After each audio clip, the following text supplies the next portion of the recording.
क्या आपकी कमर के नीचे और हिप्स की दरार के बीच में सूजन आ जाती है या दर्द होता है या पस का रिसाव होता है? अगर ऐसा है तो हो सकता है आपको पाइलोनिडल साइनस की तकलीफ हो। नमस्कार दोस्तों, मेरा नाम है डॉक्टर सौरभ अग्रवाल। मैं लैप्रोस्कोपिक और लेज़र सर्जन हूँ। आज हम बात करेंगे एक ऐसी बीमारी के बारे में जो कि बहुत ही कॉमनली पुरुषों में पाई जाती है। इस बीमारी का नाम है पाइलोनिडल साइनस। आज हम जानेंगे कि इसके होने के कारण क्या हैं, ये कैसे हो जाती है और इसके इलाज के क्या क्या ऑप्शंस हैं और हम इसकी रिकरेंस से कैसे बच सकते हैं। पाइलोनिडल साइनस एक ऐसी बीमारी है जिसमें हमारी पीठ का जो सबसे नीचे वाला हिस्सा होता है उसके अंदर एक साइनस ओपनिंग बन जाती है, जिसे हम एक टनल के रूप में भी समझ सकते हैं, जो कि नीचे की तरफ जा रही होती है और जिसमें बाल और पस आ जाते हैं। ये जो बीमारी है ये ज़्यादातर पुरुषों में पाई जाती है और जिन लोगों का सिटिंग जॉब होता है या वो ड्राइवर होते हैं या वो स्टूडेंट होते हैं, उन लोगों में ये बीमारी अधिकतर पाई जाती है। लगातार बैठने की वजह से जो बाल हैं वो वहाँ पे जो बाल हैं जो कि थोड़े थिक होते हैं वो फ्रिक्शन की वजह से अंदर की तरफ इन्वेड कर जाते हैं और उसकी वजह से वहाँ पर पस का फॉर्मेशन हो जाता है और एक साइनस ट्रैक्ट बन जाता है। ये साइनस जब एक्यूट स्टेज में होते हैं तब इसको पाइलोनिडल एब्सेस कहा जाता है, जिसमें कि पस एक्टिवली वहां पर फॉर्म हो रहा होता है। बाकी के केसेस में क्रॉनिक पाइलोनिडल साइनस होते हैं जो कि बार बार पस का फॉर्मेशन वहां पर होता है और फिर वो एंटीबायोटिक से ठीक हो जाता है, लेकिन वो जो सुराग है वो वहीं पर रह जाता है। तो दोस्तों, अगर पाइलोनिडल साइनस है तो हमें पता कैसे चलेगा?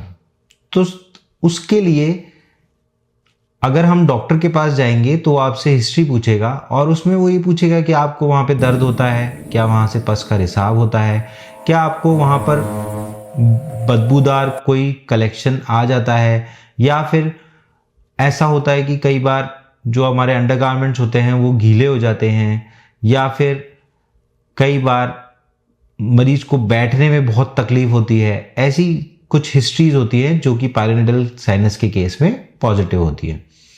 जब डॉक्टर आपको उल्टा लेटा के एग्जामिन करता है तो उनको वहाँ पे छोटे छोटे सुराग दिख जाते हैं जो कि उस डायग्नोसिस को कंफर्म करते हैं।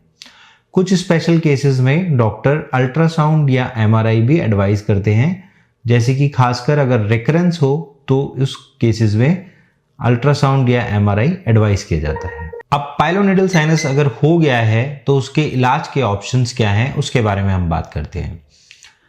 अगर पाइलोनिडल साइनस के कंजर्वेटिव इलाज के बारे में बात किया जाए, यानी कि नॉन सर्जिकल इलाज के बारे में बात किया जाए, तो नॉन सर्जिकल इलाज में आप उस साइनस की वुंड केयर कर सकते हैं।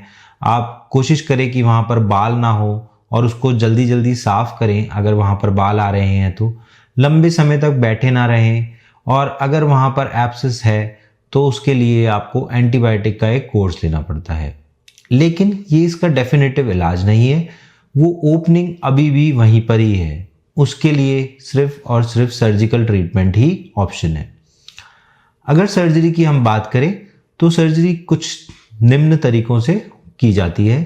सबसे पहले जो की जाती थी वो थी ओपन सर्जरी, जो कि कॉमनली पहले के ज़माने में की जाती थी। आजकल ओपन सर्जरी का चलन काफ़ी कम हो गया है और इसमें पाइलोनिडल साइनस और उसकी आसपास की स्किन को निकालकर ओपन छोड़ दिया जाता था और सेकेंडरी हीलिंग से वो भरी जाती थी।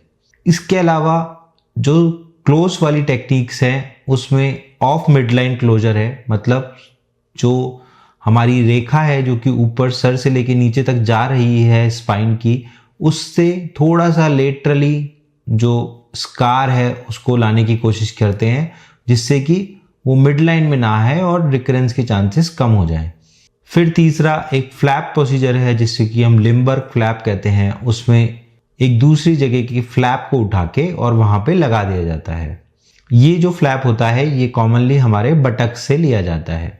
इसके अलावा आजकल लेज़र से और वीडियोस्कोप से भी पाइलोनिडल साइनस की सर्जरी की जाती है, जिसमें कि उस ट्रैक्ट को लेज़र से या वीडियोस्कोप से पहले साफ कर लिया जाता है और फिर वहाँ पे लेज़र की किरणें लगा के उसको ठीक कर दिया जाता है। दोस्तों, पायलोनिडल साइनस एक पूरी तरीके से ट्रीट होने वाली बीमारी है। हालांकि इसमें रिकरेंस के कुछ % चांसेस रहते हैं और वो रिकरेंस सभी मरीजों में नहीं होता है, कुछ ही मरीजों में होता है। अगर रिकरेंस हो भी रहा है तो भी हमें उससे कोई घबराने वाली बात नहीं है और उसका भी प्रॉपर ट्रीटमेंट अवेलेबल है।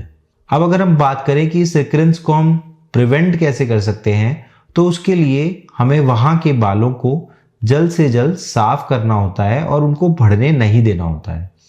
दूसरी चीज, हम उसके लिए लेज़र ट्रीटमेंट ले सकते हैं जिससे कि वहाँ पर बाल ना आए। इसके अलावा अगर हम अपने वजन को कम करें और लंबे समय तक ना बैठें, उससे भी रिकरेंस के चांसेस कम हो जाते हैं। तो दोस्तों, पायलोनिडल साइनस के बारे में ये एक संक्षिप्त वीडियो था। अगर आपको और भी कोई सवाल है तो आप हमारे कमेंट बॉक्स में उन्हें लिख सकते हैं।